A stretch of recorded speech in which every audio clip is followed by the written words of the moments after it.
Hi, everyone. Welcome and thanks for attending. I'm Scott at Chief Architect, and we're here today to talk about 2D elevations and how they're evolving for the next version of our software. You may notice my occasional assistant here, Maya. Also on today's webinar are a number of Chief Architect staff members that are here to keep an eye on me and to help with your questions you may have. I'm first going to go through my presentation, which should be about 25 minutes today. During that time, you can chat your questions into the staff. And then following the presentation, we're going to open up for live questions. Our session today will be recorded, and we'll be sending a link out following the presentation. Included with that, we'd like to get survey feedback. If you have any feedback at all, we'd greatly appreciate it so we can improve upon what we're doing here on these live sessions. And with that, let me get ready and let's switch over and get started with today's presentation on 2D elevations. I'll begin with exterior elevations. Look at rendering and annotation details and how to control the display of the camera in your floor plan. Then we'll look at how to create stepped cross-section views, and then finally how to create interior elevations for your vaulted rooms. Let's begin the process by looking at our exterior elevations. The first thing I want to do is create the exterior elevations. You're going to find a tool to automatically place these, and it's underneath our 3D menu item. I'm going to come down to create auto elevations, and the very bottom entry is to create all elevations. When you do this, it will generate the elevations. You can see them. I've color coded the existing elevation cameras in light gray, so it'll be a little bit easier, and we can kind of refer back to what a completed elevation looks like. Notice that the bottom camera down here for this elevation is E5. These are auto number. If you don't have any in your plan, more than likely it will start with E1. Let me double click to open up this camera view of this elevation. Elevation views in Chief Architect default to the vector view render style. There are a number of render styles that you can look at in the program. This vector view render style is the camera on my left hand side.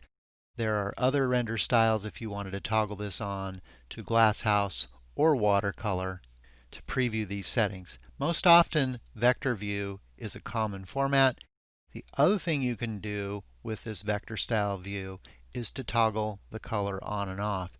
There is a toggle on the right hand side of my menu over here to toggle the color on and off to give you that black and white look. For these elevation views, one of the things that I like to do is turn on the shadows and do the annotations for the callouts as well as some of the dimensions. The first thing let's take a look at is putting shadows on this view. I'm going to go up into my menu system, and you're going to see an option to edit the active view. Your menu may look slightly different than mine, but the tool you're looking for is Edit Active View. Inside of this dialog, one of the things that will improve the look of your elevations is to turn on Show Shadows. When you turn this on, you'll be able to generate your shadows. I'll also point you to where you can turn on specific sun angles. This will create a much more realistic looking view. It does take longer to edit in them, so sometimes you may want to leave this off if you're just doing editing in your views. As long as we're in here, let's take a look at the top of this panel. Notice that the default automatic name came in as the exterior elevation front. This happens to be the rear of the house, so I'm just going to come in here and give it a name of the rear. For the plan display, which is the callout that's used, we talked about that being E5. That's an automatic number that was generated. I'm going to come back. If you want to change that, this is where you do it. Also, when we send this out to layout, oftentimes you'll want the page number in there and the text below line, if that's marked as automatic. When you send it out to the layout sheet, depending on the page you send it to, it will plug that value into this text below line when the automatic setting is turned on. With that shadow toggled on, I want to point you to how to control that sun. I'm going to come up into my camera view lighting. Underneath this tool on the left hand side is the option to adjust your sunlight. Typically, you may have the setting to use a generic sun which doesn't have any real meaning other than any of the sides of the house you're looking at. It will always be bright out. Not a bad option. If you want to use a specific sun angle, you can draw those. You can define the north pointer. I happen to have two of those. If I were to toggle this on to the 6 p.m., you can see that that sun is very low in the sky at this time of day and the shadow looks very differently. I'm going to switch that back to 10 a.m. If you want to learn more about how to create a north pointer and sun angles, you can learn about that in the help system, or we have a couple other videos. With the shadows on, the next thing I want to do is take a look at some of the annotations in Story Pole. And I'm just going to briefly bring up the completed view and talk through some of these things. I'm going to toggle back over into the floor plan view. And I'm going to open up the existing view that I already have that is already detailed. And let's take a look at how to do a few of these things. The first thing on the left-hand side of the screen is what's called the Story Pole dimensions. There's an automatic dimension tool. We'll go back in and take a look at how to use that. You're going to notice a number of notes on the window, above the roof. These are notes. You can use keynotes. There's also text callouts you can place on there. And then one of the things that I like to do, notice this text down here that says the sun shadow 10 a.m. on July 4th. I like to indicate what time that shadow is on there. Sometimes if you're using multiple elevations, depending on the time of day, it may be helpful to understand that. Let's go back over into our existing elevation and let's take a look at first the story pole dimensions. Underneath of the automatic dimension tool here, so you have the automatic dimension tools. One of the tools that you're going to see, again this is in my left edit menu, is the auto story pole dimensions. I'm going to go ahead and click that button. You'll notice that it places the dimensions. In this case it placed them off to the left hand side. There are default settings that you can change in here. If you come underneath the dimensions, go down to Auto Story Pole Dimensions, you're going to find options for where to place these, how to place them, if there's an interior, added an inner dimension, as well as some of the format and what it's going to locate. On the Locate Elevation panel, a lot of times you may want to indicate the grade level or your terrain. You may have a terrain in your plan. Grade level is something that's just an arbitrary marker. I'm going to come over here and let's make sure we add that when it gets dimensioned. And then up in the grade level marker, right now it's set to be 0, which is relative to the first floor subfloor. Turns out over in the structure, that first floor subfloor is only about midway through the entire structure. That daylight basement is just over 11 feet or so. So what I'm going to do is I'm going to come in here and I'm going to put minus 140 inches. Once we close the dialog and then we update our dimensions, you'll then see the grade level displayed on your elevation view. I'll adjust the bottom of footing dimension by grabbing the diamond and I'm just going to pull it down to the bottom of the footing, and that should pretty much wrap up the pole story dimensions. For annotations, you're going to find a text tool, and specifically I like to use the tool that is the text leader line. We just kind of come over here where the skylight is and add in a text call out, skylights per plan. That's how you can go through the process of adding your text callouts. You can refer to our help system or other videos to learn how to place keynotes. Maybe notes that look more like the completed version here using the keynotes where we've called these out. Let's take a look at the process when you send your elevation views out to the layout. Let me open up a template layout plan here. You'll notice in my template plan I already have a page specifically for my exterior elevations. I also have the text already as a placeholder in here. Let's move back to our in process elevation and come over to the file menu, and what I want to do is choose send to layout. When you use the send to layout with elevations, you have a couple of choices for your camera view options. The first one is live view. And if you're going to be sending out your elevation maybe as a watercolor view or a line drawing view, live views support our different rendering techniques. And you can either choose those to be update on demand or update always.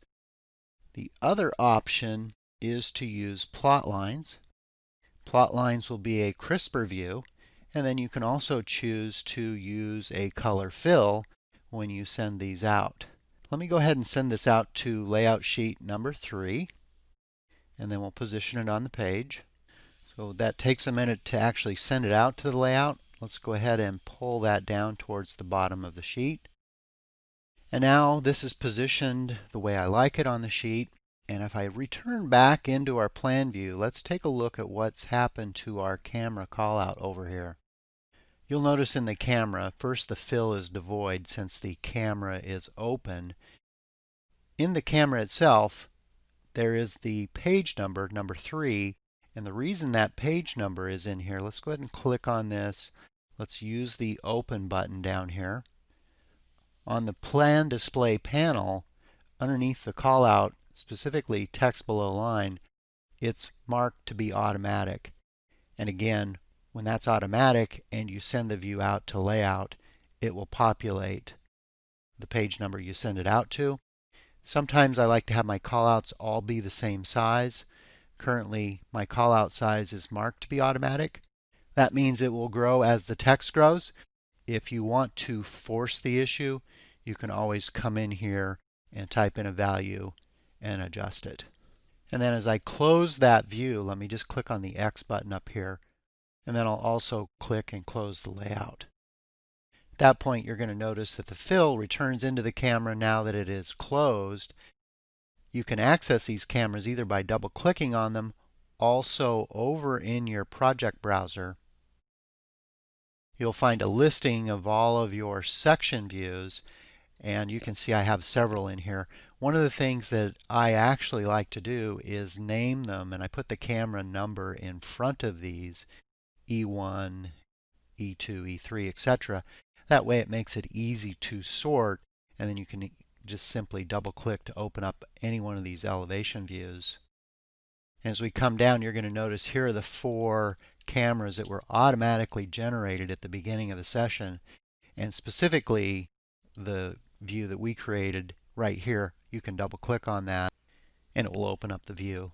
And again, just to make it easy to sort, I usually name my cameras so that they sort in here. You can either do that by right clicking in here, come over and just rename it, and then if you give it a name at the beginning, we call this E5, then the sort inside of this project browser makes it a little bit easier to find your cameras.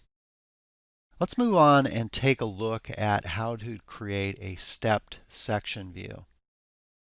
You can create a stepped section view inside of your plans using the break tool after you've created a cross section.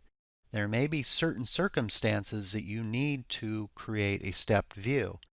I'm going to highlight this step backclip view that I have, and as we zoom in a little bit closer, you can see that this section may be 3 feet wide, and then it jogs partway through the bedroom or steps, and I'm able to generate that view. To create a stepped view, the process that I might typically use is to use the camera that is called the backclip cross-section. So I'm going to use this backclip cross-section view, and let's just create a small section right through the entry right in here and generate this cross-section view. When this opens up, you're going to get the layer set that's your default. Now there may be a circumstance here where you want to step it so we can actually move through, perhaps see the skylight on the left-hand side, and on the right-hand side we may want to jog over to see the stairs. Let's move over into the plan view. Let's highlight our camera. The first thing that I'm going to do is open the camera up. This is different than activating the camera. I'm going to open up the properties of this camera. Inside of the camera properties, I'm going to come over to the plan display panel. And what I want to do for the camera callout is I'm going to place the call out on both sides. This will just make it easier for me to adjust it in my plan view, and then I can also step it. Once I place that on both sides, let me zoom out a little bit, make an adjustment to the camera, figure out exactly where I want to have that. A lot of times I'll toggle on my crosshairs so that I can align those with all of my cameras. Toggle those back off. Now that I have this cross section call out displayed on both ends, I'm going to use the Break tool, number 3 on the keyboard, or in your lower edit menu, you'll find a Break tool. I'm going to click on the camera itself to create a break. And then let's go ahead and pull that into the stairs so that we can create this section that covers that portion of the stairs. And then when we return back into the section view, you can see that it's now stepped to include those stairs on the right hand side of our plan. So this is a nice way to create specific views. And I might show you if I return back into the floor plan view. If I take a section view and I want to show the framing, let's just take a section and use a section view to create a framing view. And if I turn the layer set on to just isolate the framing, toggle over here, and I'm going to change this over to a section view to show the wall framing. And let's take a look at this. Currently, when we are doing this and you look at this section view, I'm seeing all the way through the house. And if you did a back clip, you would see through part of the house and then you'd be missing other parts of the wall. So what I've been able to do here in using the stepped camera tool, and let's switch our plan view so that I can show the framing for the walls. You're going to see this camera, and let's just click on F1. You're going to notice that there's a small back clip through each of the walls, and it follows around, and it just kind of traces the floor plan all the way around. Again, you see this small 8-inch or 12-inch section, and then when we open up this camera, it's isolated to that wall all the way around the plan using this back clipped section camera that has been stepped. And again, any one of those section cameras, you can click on it, use the Break tool, and then you can step it around your designs to create just the view you need. In this last segment, I'm going to focus on interior elevations for vaulted ceilings. As you look at the example on your screen, let's go through the steps and how you can best create an elevation for this type of view. In version X12, when you use the wall elevation camera that's over on the left-hand side of my screen, and you click and drag through the wall, the program will generate a wall elevation for that room. However, it will clip it at the perceived ceiling height even if you've removed the ceiling from the room. So in this case, where the attic wall may exist above it for the shed ceiling, the current room elevation camera in X12 won't show it to you. So the best way you can do that today is to use the elevation or the back clip elevation camera. In this case, let's go ahead and use the back clip elevation camera. Go ahead and click and drag through the house. And in this view, you can see the attic wall. You also see a few things you may not care about if you're an interior designer. Let's go through some of the steps here to clean up this view. The first one that I'm going to do is I'm going to clip the camera to the sides and we'll make the adjustments. Let's go over into the floor plan view to make this adjustment. I'm going to tap on the camera that we just drew, and let's go ahead and use the open button down here in the bottom section of my edit menu. Inside of the camera, you can come over and you can choose this clip to sides option. A lot of times in the floor plan view, I like to have my cameras, if you kind of look at my existing camera with the A on it, I put the display so it shows end to end. You can do that underneath your plan display, both sides. That way it will make it easier to see exactly where you want to clip this. With this camera displayed with a call out on both sides, I'm simply going to pull that in. I'm going to snap it to each side. So you see the snap indicator pick it up. And then when you go back into the section view, you can see that we've controlled the clipping. You aren't seeing the sides of the walls. Now the next step is to open up our layer display, and if I come in here and I type in the word roof, I can isolate all of the roof items. I'm just going to hold my shift key down, select all of these items that have the word roof in them, and then I'm going to just turn off the display. When you do that, of course, it turns off the display of any of the roof planes. Now the final thing is this floor platform that's down below. I don't have a layer to turn that off. So there's a couple ways you can do that. One is just the quick and dirty way, where I'll use a Cad box. I'm just going to simply grab a Cad box, come in here, let's just toggle on our crosshairs. We'll just use this as an approximate location.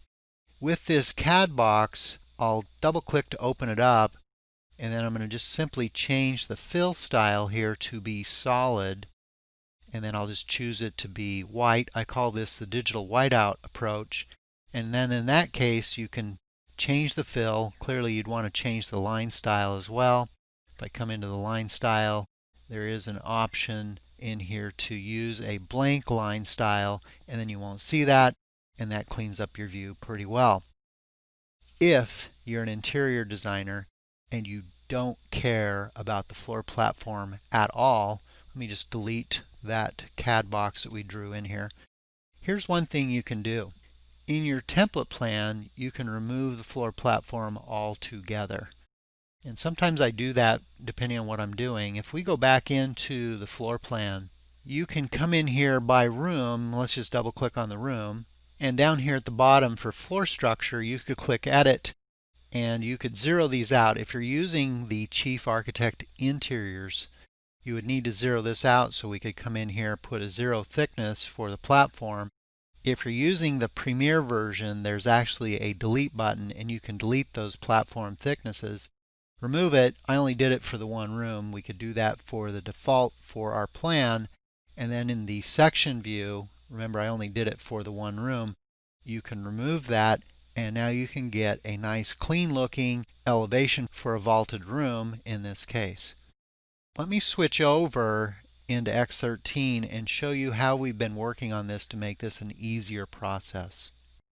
In Chief Architect X13, when I use the elevation camera, specifically the wall elevation, and I click and drag through the wall, when your room doesn't have a ceiling, we will automatically show you the attic wall in addition to the main room. It's an easy way to generate a wall elevation for a vaulted room. If we go back into the floor plan and we use the cross-section camera as we did previously in X12, let's just go ahead and draw a cross-section back through this room. This will show you the entire structure with the cross-section. We can edit this camera, and let's just come up here to the Edit Active View tool, and let's take a look. One of the new settings that we've done here is, first of all, in this section view, I can add a Clip to Room option. Let's go ahead and accept that with the default settings in here. When I clip that to the room, you're going to notice that it will automatically clip it to the room as if you would have drawn this as a wall elevation. Let's go back in one more time into the Edit Active View, and I'm going to remove the Clip to Room, and now the default is Clip to Sides. Let's go ahead and accept Clip to Sides and Clip to Elevation.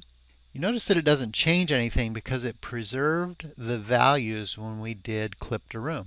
But if you click very near the edge, you're actually going to get the clip lines. You can see this because, in fact, maybe let me just open up my layer display. It's actually using a new layer called clip lines. With that clip line selected, you see the red edge is highlighted. That means that that's the active side. I can actually pull that out, maybe zoom in a little bit, and then I could snap it back into that area. Same thing with the top edge. If I click on the top edge, you see the red selection. We pull it up, and there we have the exposed roof. We can pull it back down and snap it. So you can actually use this to generate your views in a much quicker way. If you want to crop or clip the view, this new clipping line allows you to adjust it in any way that you want. Again, this is going to be available in Chief Architect X13. And that wraps up this session on 2D elevations.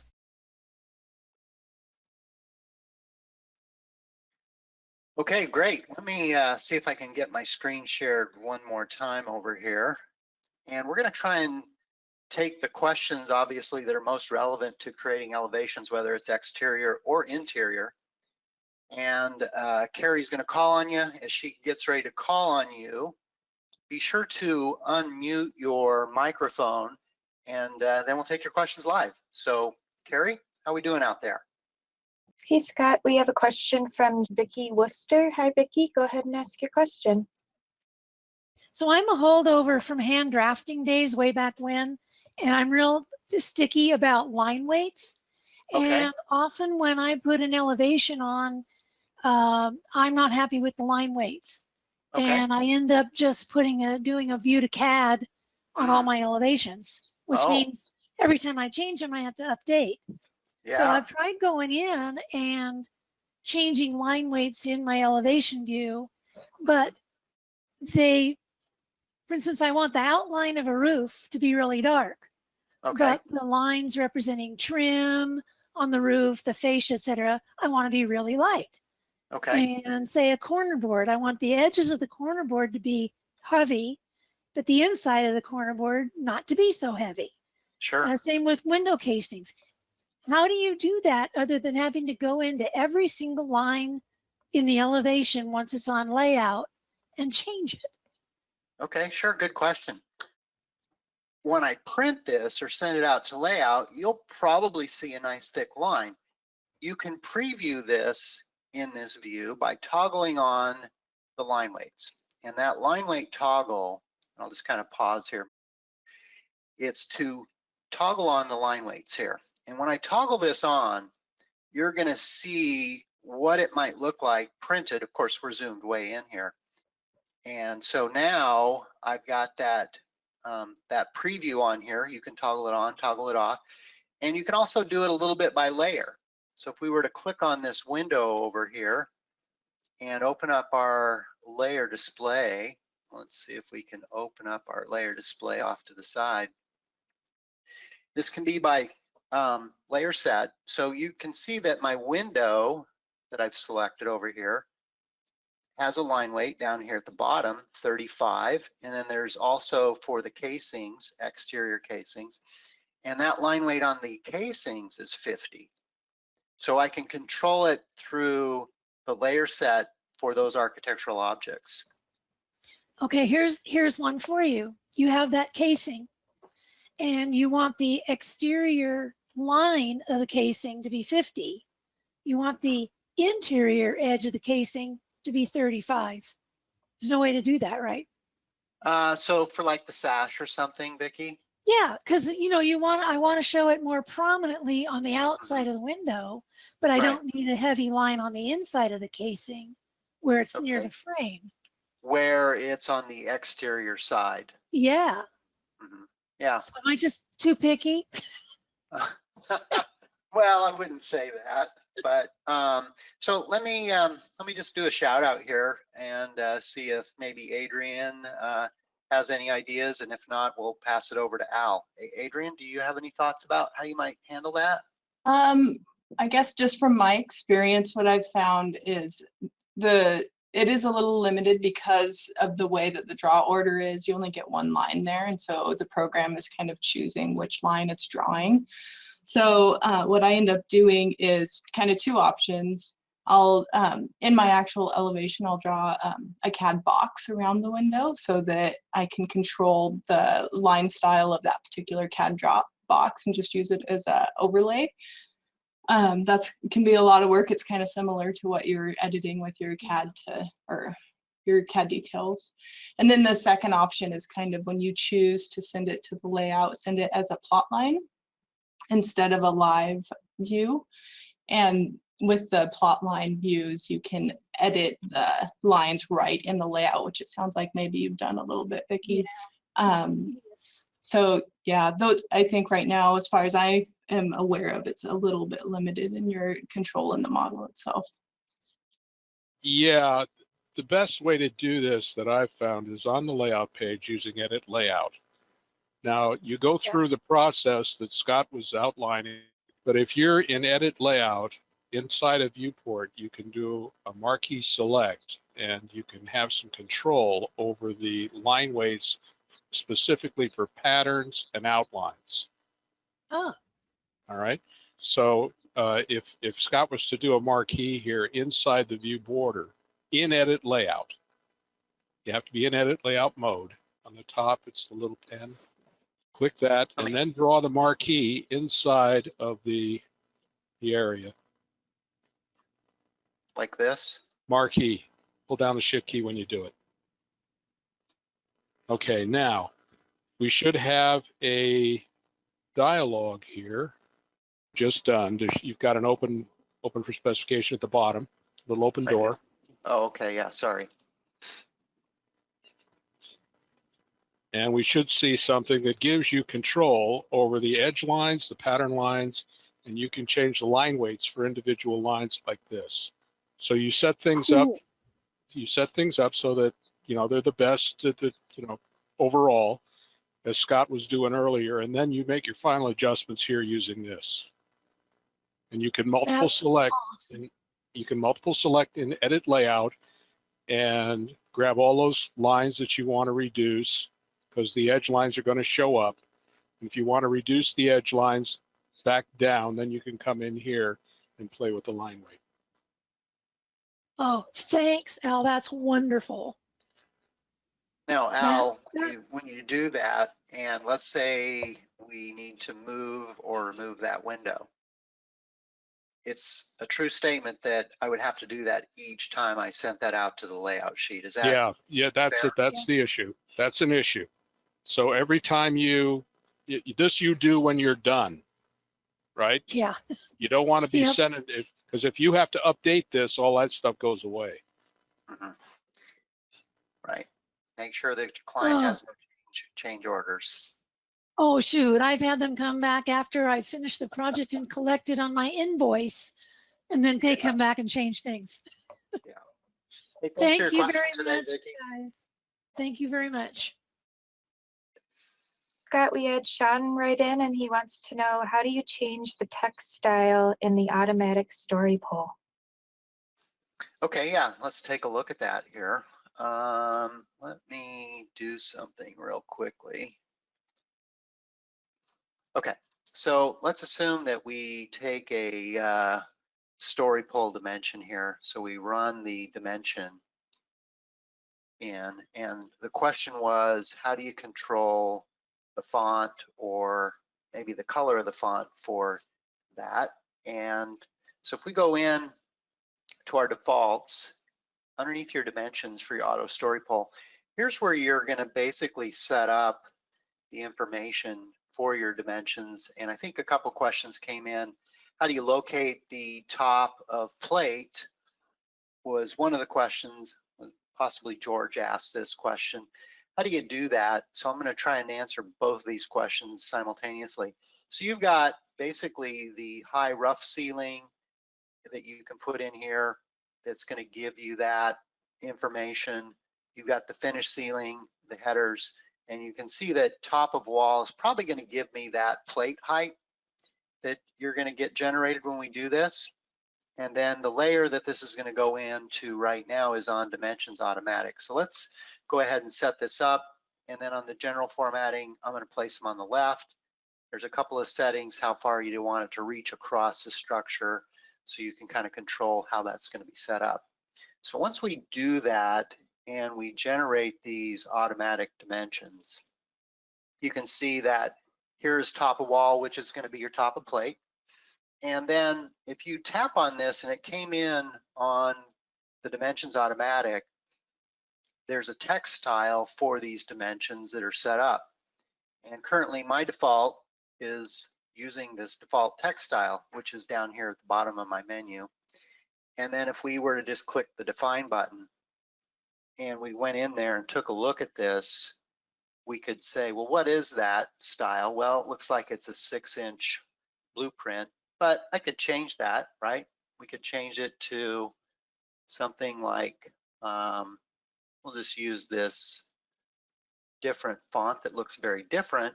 And we'll set it up, and you can see here's where it changes. And then of course the color is controlled by the layer. So hopefully that answers a couple of those questions. How do I change the font? And also where's the top of that plate being located from the story pole?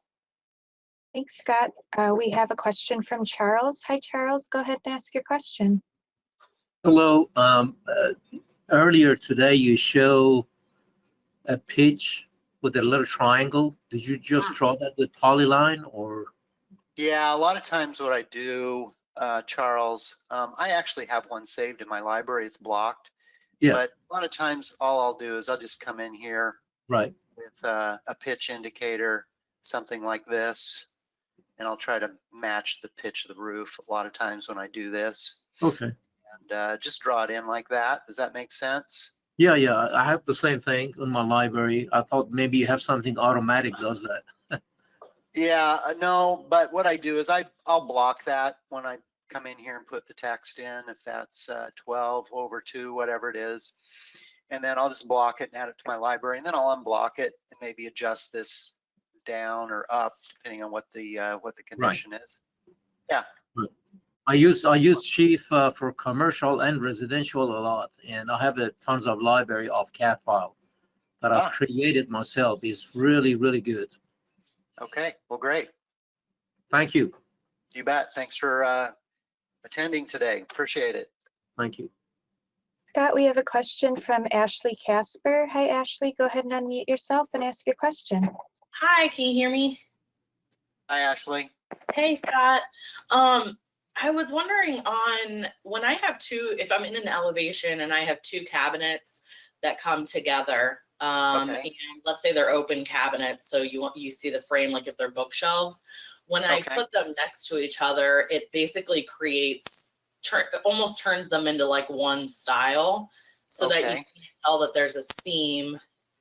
And it does it on the floor plan too. So I was kind of wondering, is there a way to keep those seams so that my clients aren't expecting no seams? Okay. Well, let's see if we can go in here. Let's just shoot a wall elevation in here and see if we can understand what's going on.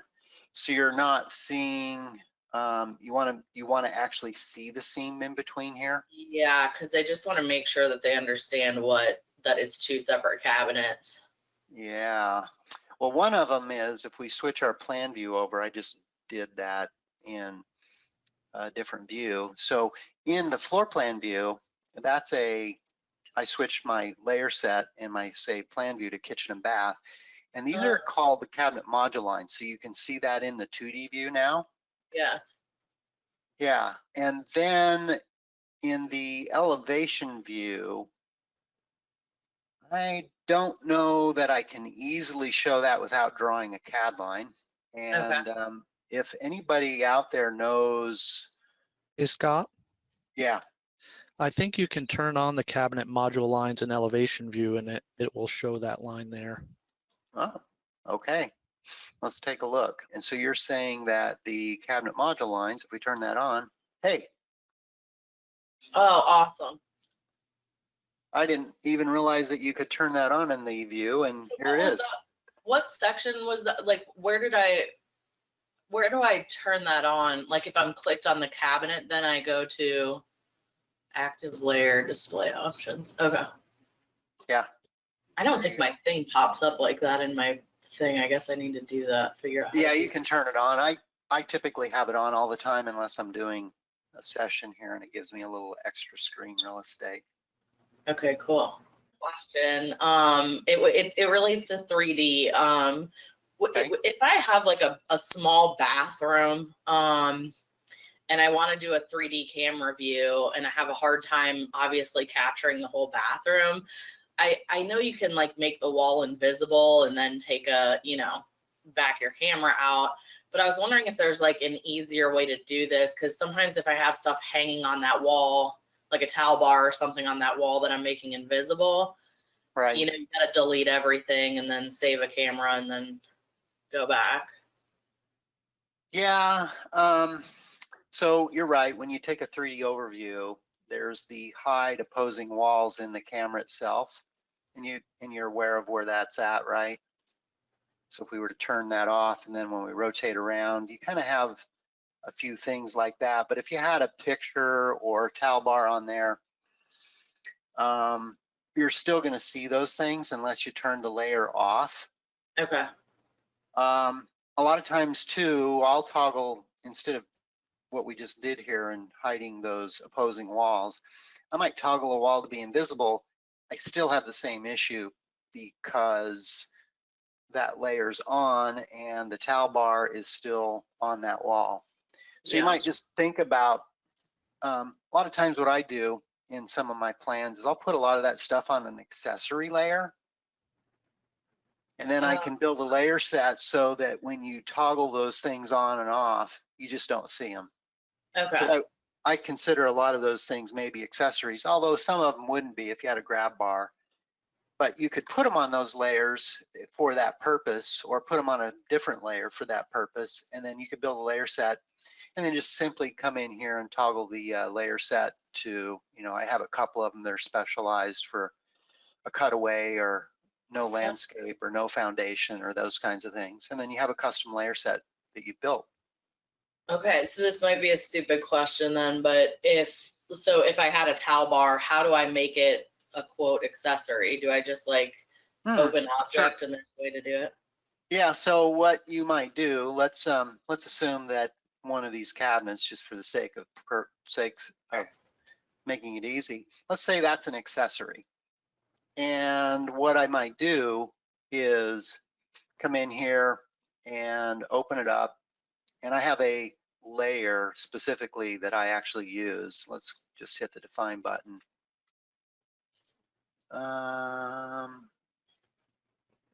Yeah, I don't have it in here, but let's hit define. Let's make a copy of that. Apparently I don't have it in this plan that I opened up, and I just call it accessories. Okay. Right. And then in this particular layer set, which happens to be the 3D view, right, I turn it off. So when you're then looking at it, right, you don't see it. Perfect. Okay, thank you. And then if I come in and I'm using a different layer set and I'm looking at it from the top down, that layer is turned on. Okay, neat. Thank you. Yeah. Scott, we have Robin Stewart here with a question. Hi, Robin. Go ahead and ask your question. Hey there. This is actually a silly question. This has been really educational, and I have to tell you, I've enjoyed it very, very much, Scott. But in one of your elevations, you're showing the door. If you can go to that door, and you're showing, a 5/4 or 3/4 header that is proud of the side moldings in the elevation. Okay. And then you see the other closet door when you place that. How do you get that detail to show in an elevation? Okay, well, let's make sure I understand your question in seeing this. Let me close a couple of these views here. Okay, so let's open up this view. A view like this one? Yes, look, see, so you look at your door and then you have another interior door that doesn't show that same detail, but that detail where you have the 5/4 header that is proud of your side casings. Yes. How on earth did you get that? Well, I worked for hours to do it. I'm sure, because I've been banging my head on the wall to get that to show in an elevation, even when I do molding polylines. Okay, so you see I've opened this door up in the dialog. Yes. And I believe that's considered the lintel. And right now it's extending 1 inch past the side casing, right? Yeah. And since I have the casing layer on in this view, then you see that lintel. Okay. And you could do the same for windows then too. Should be able to. Open up the window, go to the lintel, use the interior lintel. You now see it, and extends 1 inch. There you go. All right. It was a stupid question, but I saw it in your elevation. I was like, gosh darn it, I've been trying to do this, but I was trying to do it with molding polylines, and I just wasn't successful. Oh, sure. Yep. Good enough. Thanks for your question today, Robin, and thanks for coming back every week. I do come back every week. And just so you know, with Vicky and her line weights, I'm right there with her, as I am a hand drafter for years until this. So if there was a way in our elevations that we could assign line weights when they go to a layout, I would be super appreciative of that as well. So you want those line weights down to each element of the object then? I guess the thing is when it's all about how aesthetically pleasing the design is. One thing that's really attractive, and I think Vicky would concur with me, when you're presenting to a client, is it really adds an element of artistry to your elevation versus it just being a computer generated elevation. So having that option to make it look more hand drafted, even though we're doing it on the computer. And of course the accuracy is there, which we're very appreciative of. But those line weights are very important to us. So just something for maybe the future developers to think about, if we can assign that on an elevation. That's all. Okay, that sounds really great. We appreciate the feedback. Thank you, Scott. You bet. We'll see you next week. Bye. Okay, bye. Scott, we have Andre King with a question. Hi, Andre. Hi. Hi, Andre. Okay, quick question for you. It is not directly related to 2D elevations, but it is in a sense. So you model something with a polyline solid, and there are two polyline solids that are connected to one another. Sometimes I've been able to get them to clean up perfectly when they go over into the elevation, and then other times, don't care how I manipulate it, I have to end up editing it using the 2D tool. Is there any way that you know of that when you model an object, let's say for example, might be a column and probably might be probably something like a custom handrail, because they're the same material, I've always thought that they should clean up, unless that was some fluke or something in the software. So you don't want to see any separation when they're the exact same material? Correct. Yeah, let me just delete a couple of things here. So if I were to just use my Polyline solid tool here, and let's just draw a couple of solids off to the side over here. Let's see, let's delete that window. So I draw a solid here and I draw a solid here, and then we click on this and they are right together, correct? Correct. And you don't want to see that line? Nope.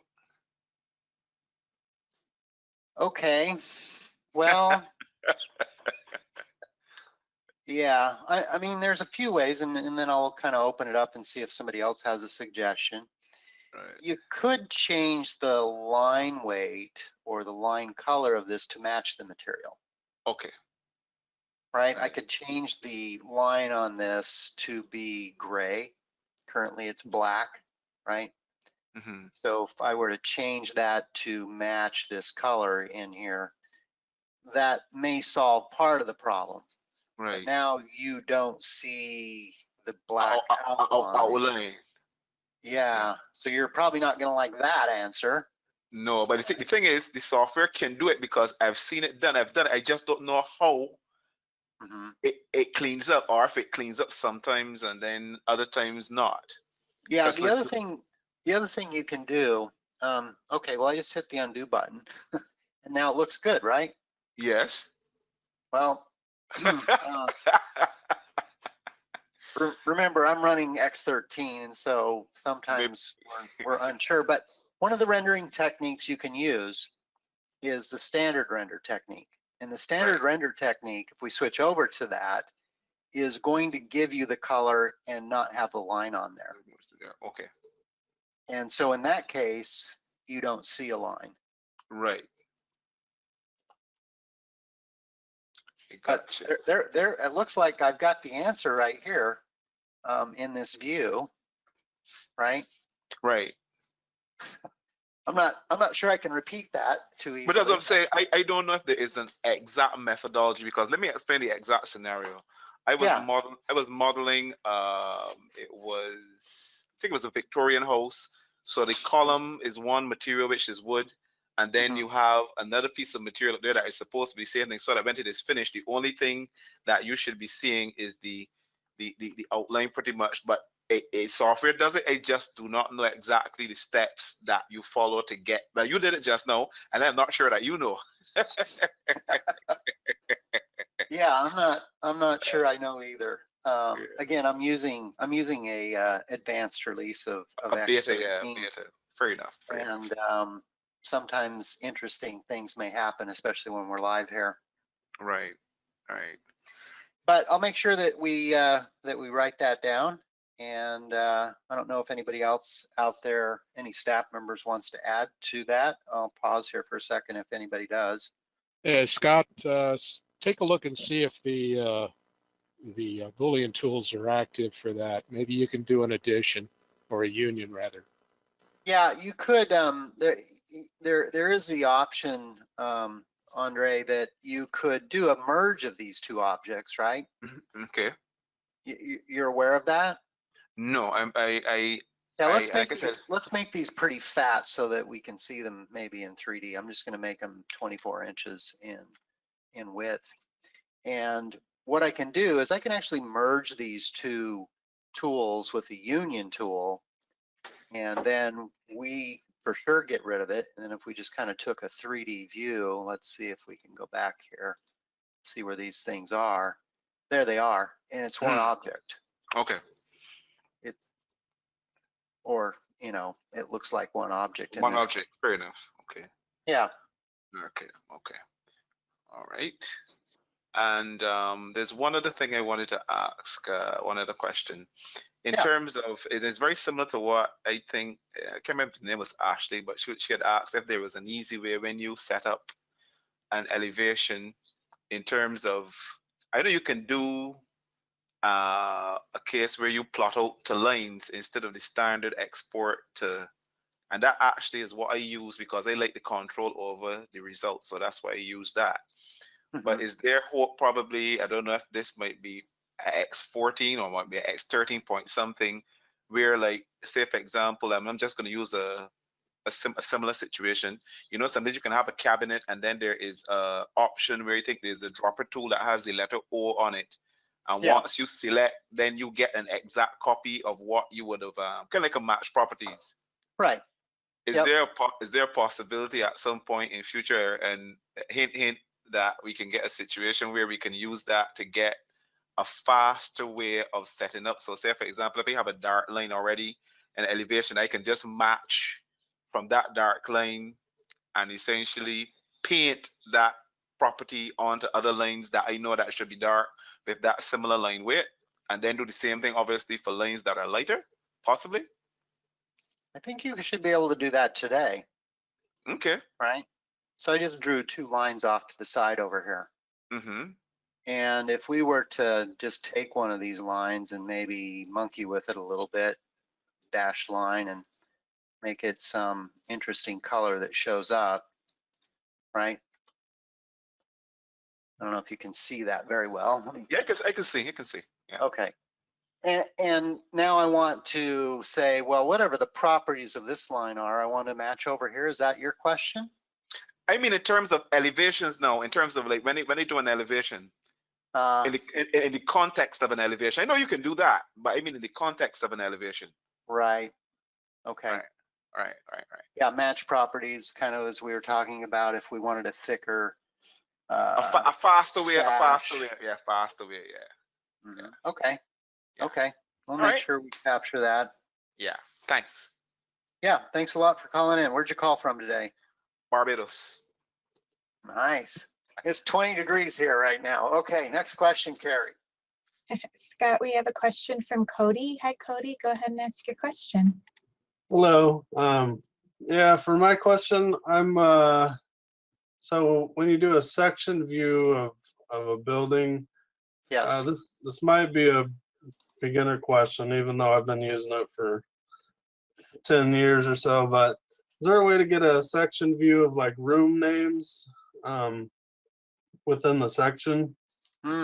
Yeah, so let me see if I have that example handy here. Where is that? That's without having to grab a text box and type Yeah. it. So let's see here. So you're interested in, I have the bath name here and the bedroom here, right? Right. Let's see. I haven't checked that out, but let's go into this design in here and let's make sure that this is maybe named kitchen, and we'll name this one a closet over here. And let's see what happens. Let's take and go back into our view. Of course, that's clipped, but let's see if we can turn on the room label. I'm not sure this is going to work. Yeah, room labels are turned on. Okay. And yeah, so, you know, the best that I can offer to you, unless somebody wants to jump in, is just to come in here. And at this point, you know, it's called the kitchen, and display the room name like that when you take your elevation view. That's what I typically do. So. Yeah. Al, do you have any observations on how to create a nice section view, maybe that has the room names up?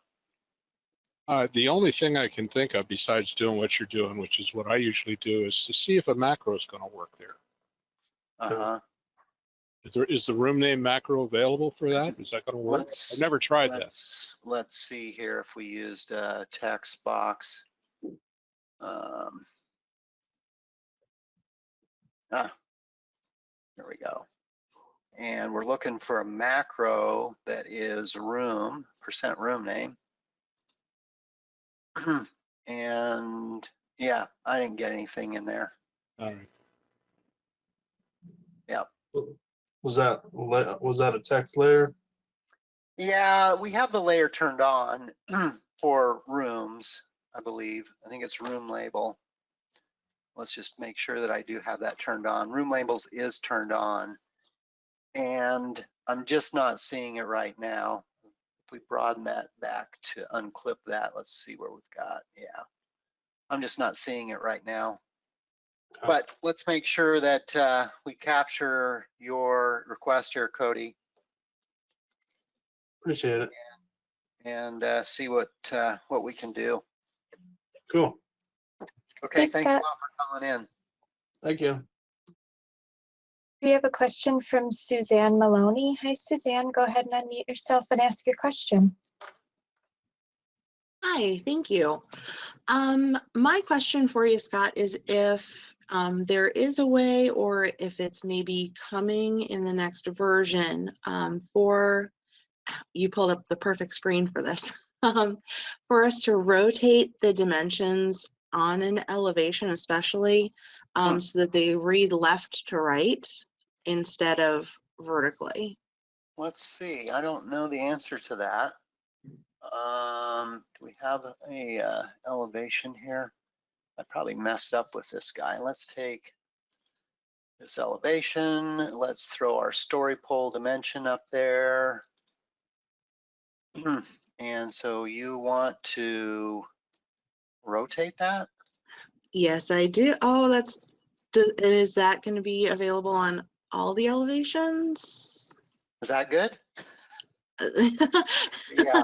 That's absolutely what I've been being asked for ages. So yeah, so that's something that I'm using X13 today, and that's a feature that we put in that because of that exact request that you have. Oh, perfect. Do you guys have an ETA as far as when that's going to be available? Yeah, so what we're looking at with that, Suzanne, is really probably Q1 of next year. That's what we're doing. Okay. We've got a lot of, it's actually a pretty feature-rich release for us, and so it's, you know, somewhere in that range of Q1. Perfect. I like to be able to give all my designers a little light at the end of the tunnel. Yeah. Well, and sometime toward the end of the year, we'll have a program. If you're interested in a beta, you can always, and if you're listening out there, you can always send us an email, beta@chiefarchitect.com. We try to do a good job of getting a diverse group of people and you can check it out for yourself sometime between now and the end of the year. Fantastic. Thank you so much. You bet. Scott, we have John Paul. Hi, John Paul. Go ahead and ask your question. Hey, how's it going today? Hey. I just real quick, I want to offer a third support for the idea of adding profile lines, the ability to do that in elevations. One thing that yeah, definitely, that would be very nice. And it actually kind of relates to the thing I was going to ask, is in your section illustrate or example, you said you could snap that line to one of the elevation, or excuse me, section lines inside. One of the things I struggle with is not being able to, if I want to add some CAD line work or something else like that, is snapping to lines on an elevation or a section, but you use the term snap. So I was wondering if that's something added, if we can snap to. So what you're looking at is you want to be able to snap your cameras to certain things. Or I was going to say CAD line. So that example you had where you had that section and it was like a CAD line around the perimeter of the section, and you slid one of the bounding boxes over to a wall and you said it snapped. Maybe you just meant it figuratively, but it was just something that caught my ear, because that's something I would love to be able to do, is snap to be able to draw in these views and have things snap to lines in the view. One of the things we've done, let's go ahead and toggle this so it's not clipping to the room. I can click and get this bounding box. It's now a new layer called clip lines. And let's just pull it out a little bit so we can see there's the rest of the room. And you want to snap this to something else, perhaps? Let's say, yeah, can you snap to the edge of the casing of the window and actually have it snapped to it, that action of snapping? Okay, so I snap to the line and you want to be able to snap to the casing. Yeah. Yeah, I'm not getting a snap pickup there. See, and I guess why I'm asking that is because those lines, traditionally, you do kind of a heavier profile and you snap around moldings. If you ever look at one of those types of sections, you will often see it snapping around things. You know, if that makes sense. So that's okay. So it doesn't. So you'd like to get the snap indicator so you don't have to zoom way in and figure out how to get that exactly snapped on there. Something like that. Okay. The truth is, in general, I would love for CAD to snap to these. You know, a lot of times, even an arrow, I'm drawing an arrow or something, or notes. It just the lack of any snap for these views on these lines takes extra effort. Yeah. Thank you. Great question. We appreciate it, and I'm going to make sure that I get that captured here. Thank you. Thanks for calling in today. Scott, we have Elvin Sperling here. Hi, Elvin. Go ahead and unmute yourself and ask your question. Hi. Hey, back to line weights again. One, you know, I'm a hand drawer as well for many years. But one of the other things is, as things go off in the distance, you know, your line weights would get lighter. So using something like SketchUp, they have a function called fog, which just allows things to get lighter as they go further in the back. But even if I just had a drop screen or anything that, you know, the line weights would fade off as they become less important in the distance. Yeah. Yeah, I like that. To have your perspective lines just fade as they go away from the camera. Whether it be a flat elevation or maybe even in a 3D, but for sure on flat elevations, it's much more readable. Just like adding shadows makes it so much more readable, but being able to have things that are less important further in the distance be lighter than the prominent close to you. Yeah. So in the case of, if you can see my screen here, the wall that's on the far right is clearly further away. You'd like to maybe see the siding lines or whatever it is on there be a little bit lighter. Yeah, in general, it's everything. That's why the fog or whatever the other program works, is because it's not discriminate. It's whatever you set up, but as you go further and further away, you it's hidden. Almost like if I could drop a glass panel that had some diffusing, is each section dropped back is a really rough way of hiding it. But obviously you can't do that in a line drawing or whatever. It's not gonna be transparent. It would work and then also having like that, manually we go through if it's an addition or something onto a building, then we may pull the whole thing up and then we'll just in elevation draw a box all the way around it, do a polyline, and then put a semi-transparent fill on it so that everything else starts to disappear as you are away, and now the addition stands out. Right. Yeah. Well, Alvin, thanks for the suggestion there. Well, thank you. Scott, we have Brian Claremont here with a question. Hi, Brian. Go ahead and unmute yourself and ask your question. Okay, great. Hey, Scott, how are you? Yeah, what I'm wondering about is, and I've asked this a few times back in the day about dotted lines, and maybe you talked about it. I kind of signed on just a little while ago. Anything below grade should be dotted or dashed lines versus, drawing a polyline over it and showing it dashed. Right now, I just leave it kind of like the picture you have there. I just leave it solid, but really, it would be nice if wherever you put the grade in, anything below it was a dashed line. That would be a really cool feature. Yeah, that's been certainly a comment that's come up, and it's a great feature request. I can confirm that won't be in X13, but that's a common request. Seems like a lot of people do it. So anything that's underneath the grade shows up with that particular line style. Yeah, no, perfect. That's that would be really nice to have for sure. Yeah. Okay. Well, gosh, thanks, Brian, for bringing it up. Anything else? No, the program's fantastic. I like pretty much everything in it, and there's little quirks here and there. I can't think of anything off the top of my head. I guess maybe a little bit more control over your dimensions. Like, I guess one of the biggest ones for me would be the fractions. Like in AutoCAD, I used to teach AutoCAD years ago at a college, and you're able to make the fractions smaller than the main numbers.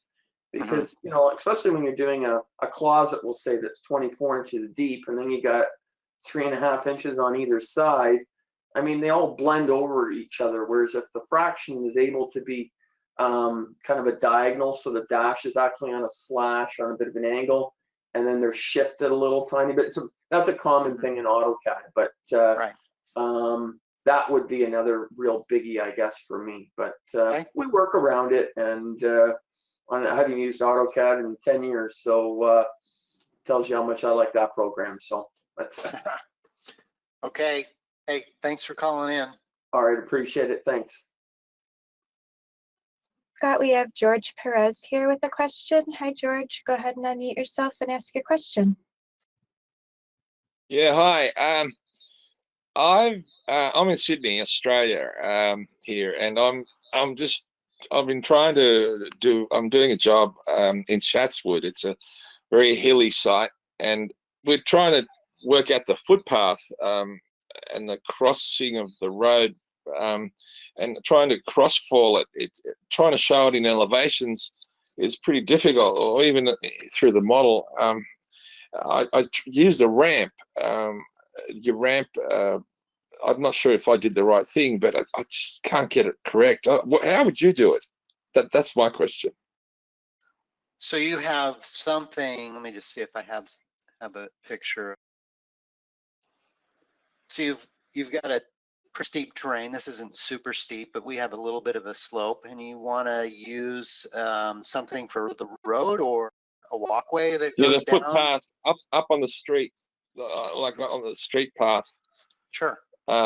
Is so the front elevation of the house it's what you've got is great. Yeah, you're showing it. This is typical of what I've got, and up on the top, the street where you're pretty level, but mine's sloping from quite a distance, and I'm trying to show it in elevation. It's very difficult. Yeah. Well, are you able to see it okay, George, in a 3D view? Yeah, but I'm using a ramp. I'm using a slab. I don't know how to explain it to you. I can't use a road. It won't create a road and an incline. Oh. I just can't do it. I'm trying to work it out, but I don't know how to bring it in to show it. Mm-hmm. So this is that house we were just looking at. And if you look at this in 3D, one of the things you can do is I would use, without knowing your full situation, I'd probably use just the road tool.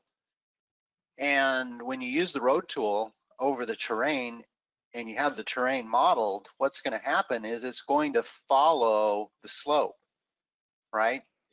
Yeah. So if I were to come in here, and I don't know that I have a lot of room, but if we switch our view over and we grab, let's see if I can find my sidewalk tool here easily. And we just kind of click and drag and go down that slope. Let's make sure we build the terrain. Probably have that turned off. Where is it? There we go. It should just automatically follow the slope, and you can see when I draw that out there, Okay. it will follow the slope. So if you've got your terrain modeled accurately, then these tools, the road tool, the sidewalk tool, this is a path tool that I've used that has the sections. Okay. Yeah. Yeah. And the trick to that when you're doing your terrain, not to get too sidelined, is you need to make sure this is a site plan. You see my road is clear off of the site, but if we switch this over, let me see if I have this open, and you need to draw your site plan such that it, let's get in here, make sure it's on, that it's past where your road is. So if I were to turn on the terrain perimeter here, my terrain perimeter is past the road. You see that out here? Okay. Yeah, Because if you got it. don't, if your terrain perimeter, I always treat my terrain perimeter differently than my lot because you need the terrain for sidewalks or roads to show up. Because if you pull that terrain back, then your road won't actually generate in a 3D view. So make sure you That's take a what's look at happened that. here. Yeah. I didn't pull the terrain across. Yeah. Yeah, I'll fix it now. Yeah, thanks for that. Really helped me. Thank you. Okay. Good. It looks like we've gotten to everyone's questions. Were there any announcements you wanted to make?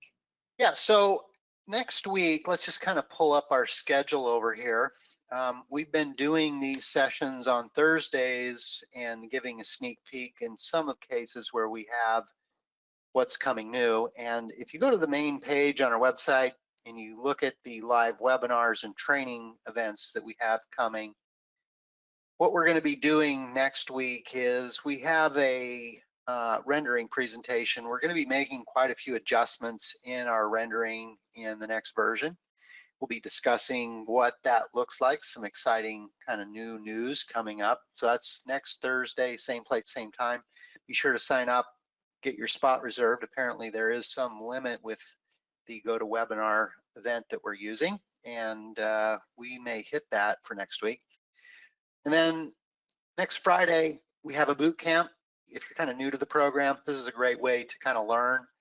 And then we have a full training class that is for introductory, intermediate, and kitchens and baths. This is coming up November 3rd, November 4th, November 11th. And so those are full classes. They're across 4 days. We do them 4 hours a day and then a couple breaks in between. Make sure that you sign up. We do have a promotion on that. If you sign up, you can save 20%. And then as we move into November, we're going to be focusing on framing. We'll be doing floor framing, roof framing, and then finally with the wall framing coming up towards the latter part of November. These are all free live seminars. Make sure you take advantage of these. And if you attended today, make sure that if you're an NKBA, National Kitchen and Bath Association member, all of our seminars here are eligible for continuing ed credit. Make sure you self-report those so you can be a credit collector and get signed up. Want to thank everybody for signing up today, and hopefully you learned something. We'll be sending out a link to the recorded session and also a survey. We greatly appreciate your feedback. You should probably see that email from us tomorrow, and we'll see you back here same time next week. Have a great day.